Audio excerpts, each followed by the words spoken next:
नमस्कार। राज्य शिक्षा शोध एवं प्रशिक्षण परिषद पटना में आपका स्वागत है। प्यारे बच्चों, पिछले अध्याय में हमने देखा था पाठ के अंतर्गत जितने भी प्रश्न आए थे उनको हमने समाधान किया था। आइए आज हम लोग मिलकर पाठ के अंत में दिए गए प्रश्नों के उत्तर ढूंढने की कोशिश करते हैं। आज सबसे पहला प्रश्न है, इलेक्ट्रॉन, प्रोटॉन और न्यूट्रॉन के गुणों की तुलना कीजिए। जैसा कि आप लोग जान रहे हैं बच्चों, किसी भी परमाणु में छोटे छोटे कणों से मिलकर बना होता है और उनमें तीन मुख्य कण हैं, इलेक्ट्रॉन, प्रोटॉन और न्यूट्रॉन। इसमें प्रोटॉन और न्यूट्रॉन परमाणु के नाभिक में होते हैं और इलेक्ट्रॉन चारों तरफ चक्कर काटते रहता है। आपको उनके गुणों के बारे में लिखना है और उनकी तुलना करनी है कि उनका क्या क्या गुण है। तो देखिए उनके गुणों के बारे में। सबसे पहले इलेक्ट्रॉन पर चर्चा करते हैं। इलेक्ट्रॉन पे कैसा आवेश होता है बच्चों? ये ऋण आवेशित होते हैं, माइनस चार्ज होता है इन पर, और इनका द्रव्यमान बहुत ही कम होता है, नगण्य होता है।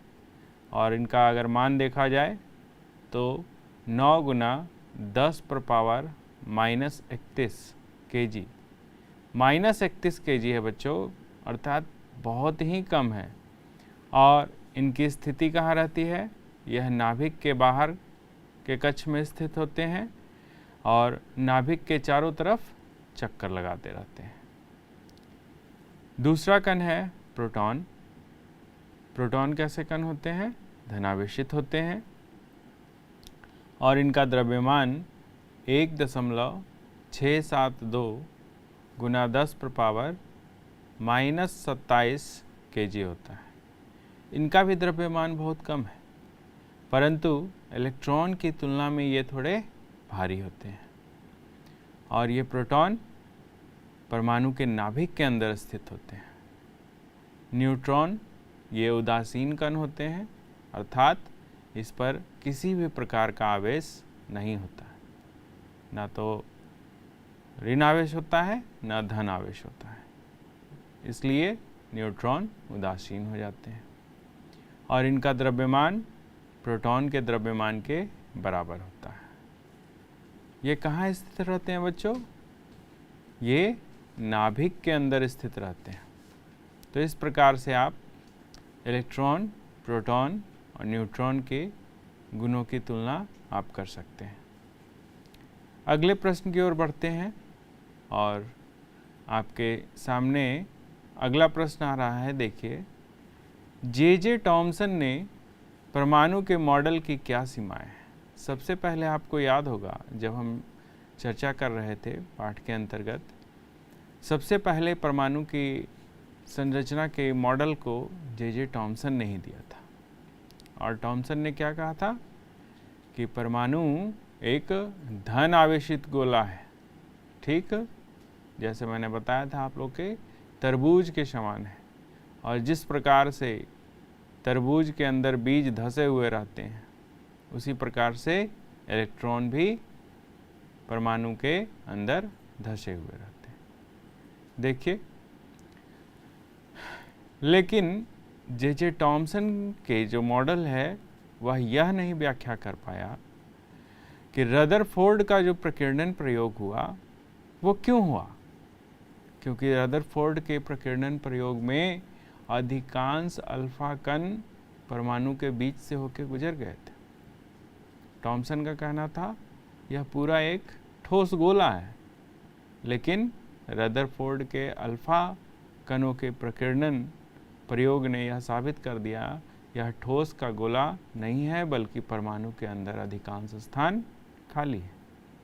तो पहला सीमाएं हो गई कि यह रदरफोर्ड के प्रकीर्णन प्रयोग की व्याख्या नहीं कर पाता है, और दूसरा यह भी नहीं बता पाता है कि इलेक्ट्रॉन परमाणु के भीतर कैसे व्यवस्थित होते हैं। इन्होंने सीधे सीधे कह दिया था टॉमसन ने कि इलेक्ट्रॉन जो है परमाणु के अंदर धंसे हुए रहते हैं बीज के, ठीक उसी तरह से जैसे तरबूज के अंदर बीज रहता है। परंतु रदरफोर्ड के अल्फा कणों के प्रकीर्णन प्रयोग ने इस बात को भी नकार दिया, कहा कि अंदर तो स्थान खाली है। तब फिर समस्या उठी कि भाई इलेक्ट्रॉन कहाँ गया, कैसे व्यवस्थित है। तो जे टॉमसन का मॉडल इन दोनों बातों को नहीं व्याख्या कर पाता। अगला प्रश्न, रदरफोर्ड के परमाणु मॉडल की क्या सीमाएं हैं। रदरफोर्ड ने भी परमाणु का मॉडल बताया, परंतु रदरफोर्ड के परमाणु मॉडल में भी सारी बातों की व्याख्या नहीं हो पाई। तो आप बताइए कि क्या सीमाएं हैं रदरफोर्ड के परमाणु मॉडल की, क्या सीमाएं हैं। मैंने पाठ के अंतर्गत आपको इस बात पे चर्चा किया था। आइए बच्चों देखते हैं क्या सीमाएं हैं। यह मॉडल परमाणु स्थिरता की व्याख्या करने में असफल रहा। क्यों असफल रहा? क्योंकि रदरफोर्ड ने कहा परमाणु के नाभिक के चारों ओर इलेक्ट्रॉन चक्कर लगा रहे हैं, वह धन आवेशित हो या ऋण आवेशित हो, जब भी कोई आवेशित कण चक्कर लगाते हैं किसी नाभिक के चारों ओर तो उनमें ऊर्जा का ह्रास होता है, यानी कि उनकी ऊर्जा कमते जाती है और अंत में एक ऐसी स्थिति आ जाती है जब वह चक्कर लगाने वाले कण, आवेशित कण नाभिक में गिर जाते हैं। परंतु परमाणु में के मॉडल में रदरफोर्ड के अनुसार गिर जाना चाहिए था, लेकिन वह गिरता नहीं है। तो यह इसकी सीमा हो गई कि रदरफोर्ड के परमाणु मॉडल यह भी नहीं बता पाया कि क्यों परमाणु स्थिर है। नाभिक के चारों ओर इलेक्ट्रॉन की वितरण की व्याख्या यह मॉडल नहीं करता है। नाभिक के चारों ओर किस प्रकार से इलेक्ट्रॉन व्यवस्थित हैं और कितनी दूरी पर कितने इलेक्ट्रॉन हैं, इस बात की जानकारी भी रदरफोर्ड का मॉडल नहीं दे पाता। अगला प्रश्न आप देखिए, बोर के परमाणु मॉडल की व्याख्या करनी है। अब नील्स बोर ने क्या कहा परमाणु के बारे में। नील्स बोर रदरफोर्ड के ही स्टूडेंट थे, इसलिए उन्होंने रदरफोर्ड की जो सीमाएं थी उन सीमाओं में या लिमिटेशंस जो थी जिनकी व्याख्या रदरफोर्ड मॉडल नहीं कर पाया था, उन्हीं की खोज कर रहे थे। तो बोर का परमाणु मॉडल देखिए, बोर का परमाणु मॉडल का कहना है कि इलेक्ट्रॉन केवल कुछ निश्चित कक्षाओं में ही चक्कर लगाते हैं और इन्हें इलेक्ट्रॉन की विविक्त कक्षा कहते हैं। जिस प्रकार से हमारी पृथ्वी सूर्य की ओर चारों ओर परिक्रमा करती है और अपनी एक निश्चित कक्षा में रहती है, पृथ्वी घूमते घूमते सूर्य के नज़दीक नहीं जाती है बल्कि वह अपनी दूरी बनाए रखती है, ठीक उसी प्रकार से इलेक्ट्रॉन भी नाभिक से अपनी दूरी बनाए रखते हैं और अलग अलग दूरी पर अलग अलग इलेक्ट्रॉन चक्कर काटते हैं और इनके चक्कर काटने का रास्ता स्थिर है, जिसको कि इलेक्ट्रॉन की विविक्त कक्षा कहते हैं। दूसरा बात इस मॉडल ने क्या बताया, जब इलेक्ट्रॉन इस विविक्त कक्षा में चक्कर लगाते हैं तो उनकी ऊर्जा का विकिरण नहीं होता है। क्यों नहीं होता है? क्योंकि यह स्थिर कक्षा में चक्कर लगा रहे हैं, इसलिए इनकी ऊर्जा का विकिरण नहीं होता है, अर्थात यह न तो नाभिक के नज़दीक आएंगे और न तो नाभिक के दूर जाएंगे। यह एक कक्षा से दूसरी कक्षा में तभी आ सकते हैं जब इनको बाहर से एनर्जी दिया जाए या इनसे ऊर्जा निकाली जाए। अगर परमाणु की सबसे बाहरी कक्षाएं भर जाती है तो परमाणु स्थिर होगा और कम क्रियाशील होगा। बोर ने यह भी कहा कि प्रत्येक परमाणु की कक्षा में कुछ निश्चित इलेक्ट्रॉन पाए जाते हैं और अपनी संख्या को निश्चित करने के लिए ही एक परमाणु दूसरे परमाणु के साथ संयोग कर अपने बाहरी कक्षा के इलेक्ट्रॉनों को निश्चित संख्या तक पहुंचाना चाहता है, जिसे कि अष्टक भी कहते हैं। तो जिस परमाणु का अष्टक पूर्ण होगा वह कम क्रियाशील होगा और जिसका पूर्ण नहीं होगा वह क्रियाशील होगा। साथ साथ बोर के परमाणु मॉडल ने यह भी बताया कि इलेक्ट्रॉन जो विभिन्न कक्षाओं में चक्कर लगा रहे हैं, विविक्त कक्षाओं में चक्कर लगा रहे हैं, इन कक्षाओं को ऊर्जा स्तर कहते हैं।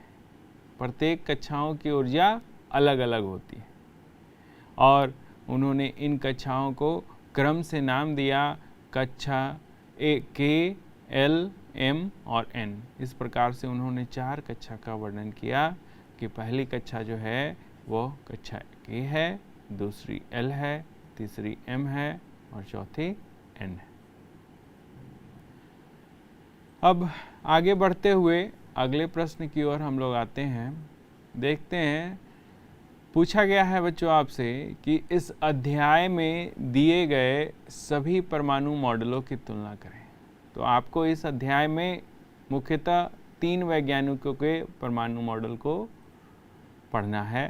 पहला जे टॉमसन, दूसरा रदरफोर्ड और तीसरा नील्स बोर। तो आइए टॉमसन से शुरुआत करते हैं।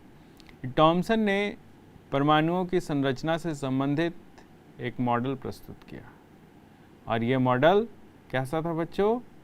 तरबूज के मॉडल का दिया। उन्होंने कहा कि जिस प्रकार से तरबूज के अंदर बीज धसे हुए रहते हैं, उसी प्रकार से परमाणु एक धन आवेशित गोला है तरबूज के समान का, और उसमें प्रोटॉन जो है पूरे तरबूज के ऊपर जैसे बिखरा हुआ है, पूरे गोले पर प्रोटॉन बिखरा हुआ है और इलेक्ट्रॉन उसमें अंदर धसे हुए हैं।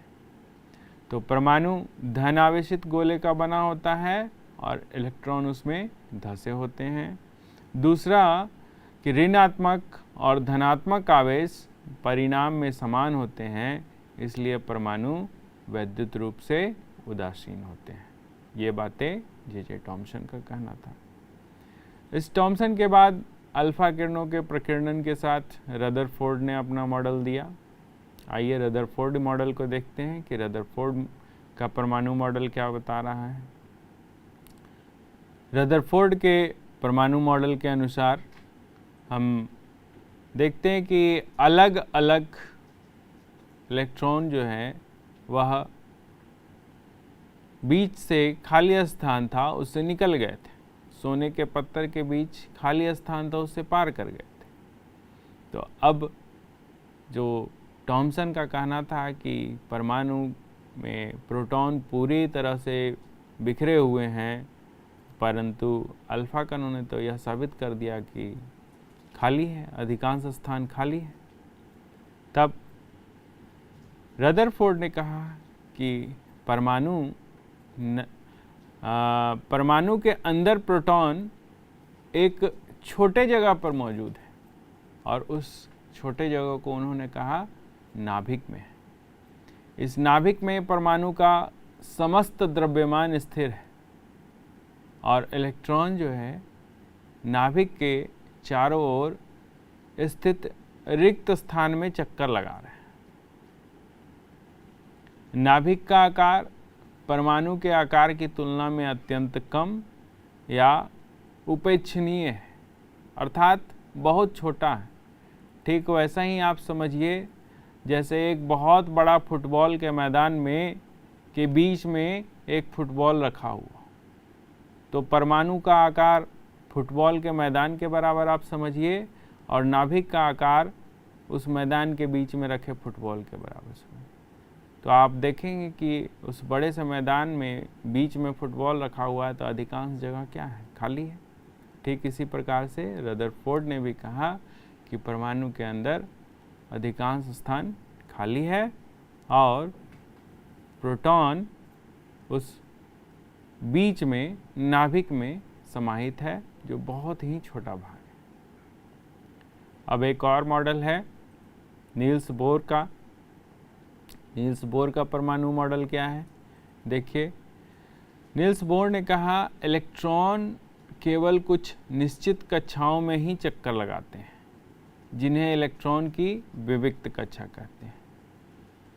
बाकी जो बातें रदरफोर्ड ने कही उनको नील्स बोर ने भी स्वीकार किया, और जो समस्या आ रही थी रदरफोर्ड के मॉडल में कि इलेक्ट्रॉन चक्कर लगाते हुए गिर क्यों नहीं जाते हैं, इस पर उन्होंने फोकस किया और कहा कि इलेक्ट्रॉन केवल कुछ निश्चित कक्षाओं में ही चक्कर लगा सकते हैं, इसलिए इन्हें इलेक्ट्रॉन की विविक्त कक्षा कहते हैं। और जब इलेक्ट्रॉन इस विविक्त कक्षा में चक्कर लगाते हैं तो उनकी ऊर्जा का विकिरण नहीं होता है। यह बोर के परमाणु मॉडल का कहना था। और जब ऊर्जा का विकिरण नहीं हो रहा है तो उनसे ऊर्जा का ह्रास नहीं होगा और वो अपनी कक्षा में लगातार चक्कर लगाते रहेंगे, वह नाभिक में नहीं गिरेंगे। इस प्रकार से नील्स बोर ने यह साबित कर दिया अपने मॉडल के द्वारा कि परमाणु स्थिर है। अगले प्रश्न की ओर बढ़ते हैं। अगला प्रश्न है, पहले 18 तत्वों के विभिन्न कक्षों में इलेक्ट्रॉन वितरण के नियम को लिखिए। किस प्रकार से अलग अलग कक्षाएं, जैसे कि नील्स बोर ने बताई कि K, L, M, N 4 अलग अलग कक्षाएं बताई, तो इन कक्षाओं में कितने इलेक्ट्रॉन रहेंगे यह कैसे पता चलेगा? इसके लिए नील्स बोर और बरी ने एक स्कीम लाया जिसको बोर बरी योजना कहते हैं। आइए देखते हैं ये क्या योजना है। कि परमाणु के विभिन्न कक्षाओं में इलेक्ट्रॉनों के वितरण के लिए बोर और बरी ने निम्नलिखित नियम प्रस्तुत किए। उन्होंने बताया कि किसी भी कक्षा में उपस्थित अधिकतम इलेक्ट्रॉनों की संख्या 2n² से दर्शाया जाता है। किससे दर्शाया जाता है बच्चों? 2n², जहां n कक्षा की संख्या या ऊर्जा स्तर है। अब देखिए, कक्षा की संख्या जब n बराबर 1 रखते हैं तो उस कक्षा का नाम हम लोग देते हैं K कोष या K कक्षा। और K कक्षा में अधिकतम कितने इलेक्ट्रॉन रह सकते हैं इसकी गणना हम करते हैं। तो हम गणना करने के लिए फॉर्मूला है 2n²। तो जब गणना करेंगे बच्चों तो 2 गुना n का वैल्यू यहाँ पर 1 हो जाएगा, 1 का स्क्वायर 1 होगा, 2 गुना 1 बराबर 2, अर्थात K कक्षा में अधिकतम 2 इलेक्ट्रॉन रह सकते हैं। न्यूनतम उससे कम भी हो सकते हैं, 2 से कम भी हो सकते हैं, लेकिन 2 से ज़्यादा नहीं हो सकते हैं पहली कक्षा में। दूसरी कक्षा की चर्चा करते हैं। जब n बराबर 2 है तो उस कक्षा का नाम दिया गया L कक्षा, और इसमें इलेक्ट्रॉनों की अधिकतम संख्या 8 हो जाएगी।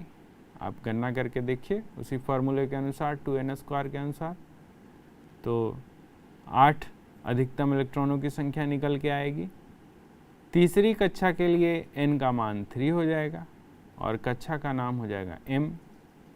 और देखिए इसको कि यहाँ पर अधिकतम 18 इलेक्ट्रॉन रह सकते हैं।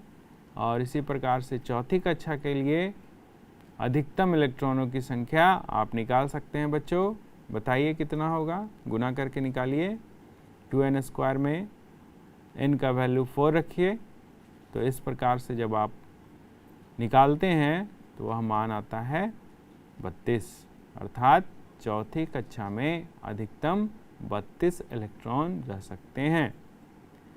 अब ध्यान देने वाली बात यह है कि सबसे बाहरी कोष में इलेक्ट्रॉनों की अधिकतम संख्या 8 हो सकती है, और किसी परमाणु के दिए गए कोष में इलेक्ट्रॉन तब तक स्थान नहीं लेते हैं जब तक कि उससे पहले वाले भीतरी कक्ष पूर्ण रूप से भर नहीं जाते। ऐसा नहीं है कि अंदर का कक्ष खाली रहेगा और बाहर वाले कक्ष में इलेक्ट्रॉन चले जाएंगे, ऐसा नहीं है। इसलिए बोरबरी ने बताया कि इलेक्ट्रॉन का वितरण जो है कक्ष में क्रमानुसार होता है। तो इस प्रकार से अलग अलग 18 तत्वों में अलग अलग 2n² के सहायता से हम लोग विभिन्न कक्षाओं में अधिकतम इलेक्ट्रॉनों की संख्या निकालते हैं और उसी के अनुसार उन इलेक्ट्रॉनों का वितरण हम लोग देखते हैं। आगे बढ़ते हुए अगले प्रश्न की तरफ हम लोग जाते हैं। सिलिकॉन और ऑक्सीजन का उदाहरण देते हुए संयोजकता की परिभाषा दीजिए। संयोजकता क्या है बच्चों? संयोजकता है कि अपने बाहरी कक्ष में अष्टक को पूर्ण करने के लिए परमाणु के इलेक्ट्रॉन आपस में आदान प्रदान करते हैं और इस आदान प्रदान करने के कारण अभिक्रिया होती है। तो संयोजकता में जैसा कि आपको मैंने बताया था कि बाहरी कक्ष में कितने इलेक्ट्रॉन रहेंगे वह उसकी संयोजकता निर्धारित करती है। यदि बाहरी कक्ष में 1, 2, 3 या 4 तक इलेक्ट्रॉन हो तो उसकी संयोजकता 4 हो जाएगी। परंतु यदि बाहरी कक्ष में 4 से ज़्यादा इलेक्ट्रॉन हो, जैसे 5 हो, 6 हो या 7 हो, तब वैसे परमाणु की संयोजकता निकालने के लिए हमें 8 में से बाहरी कक्षाओं में उपस्थित इलेक्ट्रॉनों की संख्या को घटाना होता है और तब हमें उसकी संयोजकता मिलती है।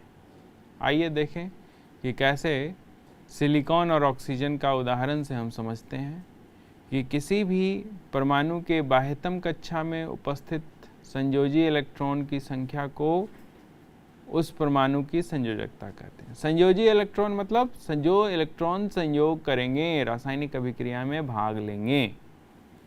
संयोजी इलेक्ट्रॉन किसी परमाणु के इलेक्ट्रॉन त्यागने की क्षमता है या इलेक्ट्रॉन ग्रहण करने की क्षमता होती है, जिससे वह परमाणु अंतिम कक्षा में अपना अष्टक पूरा कर सके। ये परमाणु का त्याग, परमाणु के द्वारा इलेक्ट्रॉन का त्यागना या ग्रहण करना, इसके पीछे कारण क्या है? अष्टक को पूर्ण करना। इस अष्टक को पूर्ण करने के लिए परमाणु इलेक्ट्रॉन को त्याग रहे हैं या ग्रहण कर रहे हैं और इसी के अनुसार हम उनकी संयोजकता का भी निर्धारण करते हैं, कितना त्याग कर रहे हैं या कितना ग्रहण कर रहे हैं। जैसे देखिए, सिलिकॉन में परमाणु संख्या 14 है, इसलिए इसमें इलेक्ट्रॉन की संख्या कितनी होगी बच्चों? 14 हो जाएगी, क्योंकि जितनी परमाणु संख्या उतना ही इलेक्ट्रॉन की संख्या और उतनी ही प्रोटॉन की संख्या होगी उसमें। अब इलेक्ट्रॉनिक विन्यास इसका देखते हैं तो 2, 8, 4। 2, 8, 4 कैसे है? पहली कक्षा यानी कि K में 2 हो गया, L में 8 हो गया और M में 4 हो गया। तो अंतिम कक्षा में इलेक्ट्रॉनों की संख्या कितनी है बच्चों? 4 है। तो अभी जैसे आपको मैंने बताया कि यदि 4 हो तब वह उसकी संयोजकता 4 हो जाएगी, परंतु 4 से ज़्यादा होगी तो हमें 8 में से घटाना पड़ता है। तो यहाँ 4 है, इसलिए सिलिकॉन 4 इलेक्ट्रॉन का त्याग भी कर सकता है अष्टक पूर्ण करने के लिए और 4 इलेक्ट्रॉन ग्रहण भी कर सकता है, इसलिए इसकी संयोजकता 4 हो जाएगी। परंतु हम अगला तत्व जो है ऑक्सीजन, उसके पर चर्चा करते हैं। देखिए उसकी संयोजकता कैसे निकालते हैं ऑक्सीजन की। तो ऑक्सीजन का परमाणु संख्या है 8, यानी कि इसमें 8 इलेक्ट्रॉन होंगे और इसमें प्रोटॉन की संख्या भी 8 होगी। और इसका इलेक्ट्रॉनिक विन्यास देखते हैं तो 2 और 6 हो जाएगा। पहले कक्षा में 2 और दूसरी कक्षा में 6। तो इसकी बाह्यतम कक्षा में इलेक्ट्रॉनों की संख्या कितनी हो गई बच्चों? 6, बिल्कुल सही। और जैसा कि आपको बताया कि 4 से अगर ज़्यादा है तो क्या करना होगा? 8 में से उसे घटाना होगा। तो यहाँ 8 में से 6 घटाते हैं तो आ जाता है 2। इसलिए ऑक्सीजन 2 ही इलेक्ट्रॉन ग्रहण कर सकता है, अर्थात इसके संयोजी इलेक्ट्रॉन 2 हैं, अतः इसकी संयोजकता 2 होगी। तो उम्मीद करते हैं बच्चों संयोजकता आपको समझ में आई होगी। आगे बढ़ते हुए अगले प्रश्न की तरफ हम लोग चलते हैं और देखते हैं, उदाहरण के साथ व्याख्या कीजिए परमाणु संख्या, द्रव्यमान संख्या, समस्थानिक, समभारिक और समस्थानिक के कोई उपयोग भी लिखना है। बहुत सारी बातें इस प्रश्न में आपसे पूछी गई है। सबसे पहले परमाणु संख्या देखिए और द्रव्यमान संख्या देखिए क्या होती है। तो परमाणु संख्या किसी भी परमाणु के नाभिक में उपस्थित प्रोटॉनों की कुल संख्या को परमाणु संख्या कहते हैं। तो P से प्रोटॉन और P से परमाणु संख्या, प से दोनों शुरू हो रहा है, तो आप याद रखिए कि जिस परमाणु के नाभिक में जितने प्रोटॉन होंगे वही उसकी परमाणु संख्या हो जाएगी। उदाहरण के लिए देखते हैं, नाइट्रोजन के परमाणु में 7 प्रोटॉन उपस्थित हैं। इस प्रकार नाइट्रोजन की परमाणु संख्या 7 हो गई। द्रव्यमान संख्या क्या है? इसको भार, द्रव्यमान भार भी कहते हैं और द्रव्यमान संख्या के नाम से भी जाना जाता है। तो द्रव्यमान संख्या, अभी आपको मैंने बताया कि इलेक्ट्रॉन का तो भार बहुत नगण्य है, तो किसी परमाणु का भार उसमें उपस्थित प्रोटॉन और न्यूट्रॉन के चलते होता है। किसी भी परमाणु के नाभिक में जितना ज़्यादा प्रोटॉन और जितना ज़्यादा न्यूट्रॉन रहेंगे वह उतना ही ज़्यादा भारी होगा। अर्थात एक परमाणु के नाभिक में उपस्थित प्रोटॉनों और न्यूट्रॉनों की कुल संख्या के योग को द्रव्यमान संख्या कहा जाता है। एक उदाहरण से समझिए इसे।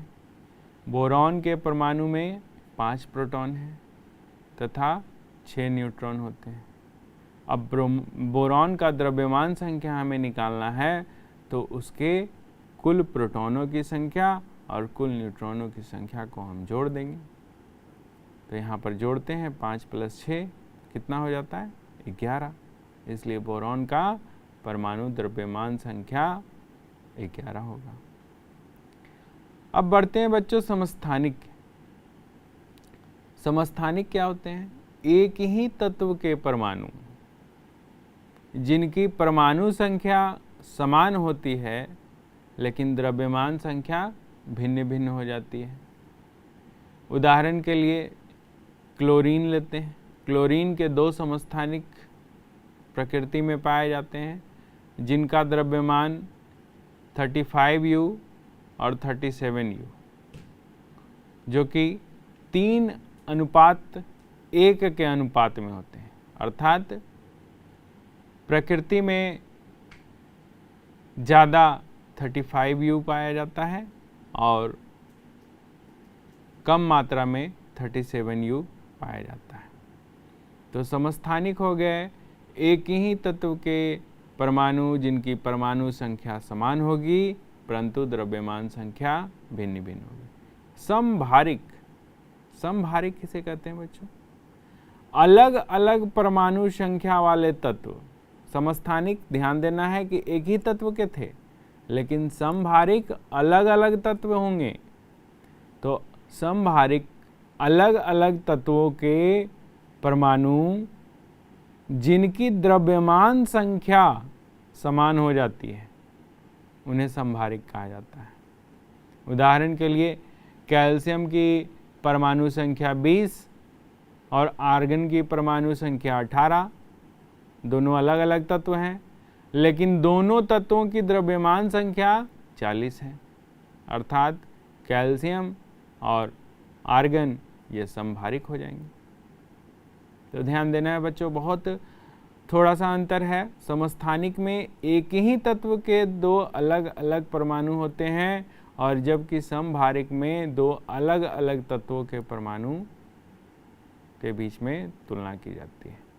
समस्थानिक में परमाणु संख्या समान होती है, द्रव्यमान संख्या भिन्न होती है। समभारिक में उल्टा हो जाता है, यहाँ द्रव्यमान संख्या समान हो जाती है और परमाणु संख्या भिन्न भिन्न हो जाती है। अब इन समस्थानिकों के उपयोग को देखते हैं। कैंसर के उपचार में कोबाल्ट के समस्थानिक का उपयोग किया जाता है और घेंघा रोग के इलाज में आयोडीन के समस्थानिक का उपयोग किया जाता है। तो दो समस्थानिकों के दो उपयोग भी आपके हो गए कि कोबाल्ट के समस्थानिक का उपयोग कैंसर के इलाज में और आयोडीन के समस्थानिक का उपयोग घेंघा रोग के इलाज में किया जाता है। बढ़ते हैं अगले प्रश्न की तरफ। और सोडियम प्लस के पूरी तरह से भरे हुए के व एल के कोष होते हैं, व्याख्या कीजिए। अब देखिए सोडियम प्लस, सबसे पहले बच्चों आप सोडियम के बारे में चर्चा कीजिए। सोडियम पर समझिए, सोडियम एक तत्व है जिसका परमाणु संख्या कितना है, 11 है। तो परमाणु संख्या 11 है अर्थात उसमें कितने इलेक्ट्रॉन हैं, उसमें 11 इलेक्ट्रॉन होते हैं। अब यदि इसमें से एक इलेक्ट्रॉन का त्याग कर देता है, सोडियम अपने एक इलेक्ट्रॉन का त्याग कर देता है तो यह सोडियम प्लस आयन में बदल जाता है। अब एक इलेक्ट्रॉन का त्याग करने के बाद इसमें बचे हुए इलेक्ट्रॉनों की संख्या 10 हो जाएगी। अब 10 इलेक्ट्रॉन को आपको के तथा एल कोष में सजाना है। तो आपने अभी पढ़ा कि के में अधिकतम हो सकते हैं 2 और एल में अधिकतम हो सकते हैं 8। तो इस प्रकार से के कोष में 2 इलेक्ट्रॉन हो जाएंगे तथा एल कोष में 8 इलेक्ट्रॉन हो जाएंगे। इस प्रकार से सोडियम प्लस के पूरी तरह से भरे हुए के कोष और एल कोष होते हैं, क्योंकि के में जितना अधिकतम इलेक्ट्रॉन होना चाहिए और एल में जितना अधिकतम इलेक्ट्रॉन होना चाहिए वह यहाँ पर उपस्थित है। इस प्रकार सोडियम प्लस पूरी तरीके से के और एल कोष भरे होते हैं। उम्मीद है बच्चों आपको समझ में आ रहा होगा। प्रश्नों का अभ्यास कीजिए और उनको अच्छे से समझिए, पढ़ते रहिए। तब तक के लिए धन्यवाद।